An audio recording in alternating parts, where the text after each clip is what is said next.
গত কয়েকদিন ধরে আবারও আলোচনায় শাকিব খানের দুই সাবেক অপু বিশ্বাস ও শবনম বুবলী।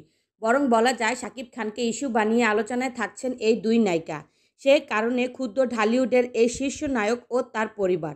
অপু বুবলী দুজনেই শাকিবের বৈধ স্ত্রী দাবি করায় এবার বাড়ির দরজায় চূড়ান্ত সিলমোহর দিতে চলেছে পরিবার।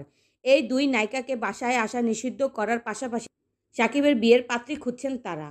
অপু ও বুবলী প্রসঙ্গে শাকিবের পরিবার থেকে জানা যায়, যখন তারা দেখেন মিডিয়ায় তাদের নিয়ে কোনো আলাপ আলোচনা নেই কিংবা তাদের সিনেমা মুক্তির সময় হয়, তখন আলোচনায় উঠে আসতে গণমাধ্যমে শাকিব প্রসঙ্গ তুলে কথা বলা শুরু করেন দুজন। এতে শাকিব খান যেমন বিব্রত হন, তেমনি তার পরিবারকে অস্বস্তিতে পড়তে হয়। এ কারণে শাকিবের পরিবার তাকে বিয়ে দিচ্ছে, সেই মোতাবেক তার জন্য পাত্রী দেখা শুরু হয়েছে। শাকিব নাকি পরিবারের ইচ্ছাতেই বিয়ে করতে চান, কারণ আগে দুইবার নিজের পছন্দে বিয়ে করে জটিলতার মধ্যে পড়েছিলেন, আর নাকি সে ভুল করতে চান না তিনি। এদিকে একটি মেয়েকে শাকিবের বউ হিসেবে পরিবার প্রাথমিকভাবে চূড়ান্ত করেছে। মেয়ে যুক্তরাষ্ট্র থেকে চিকিৎসা বিভাগে লেখাপড়া করে দেশে ফিরেছেন। শাকিবের ডাক্তার মেয়ে পছন্দ।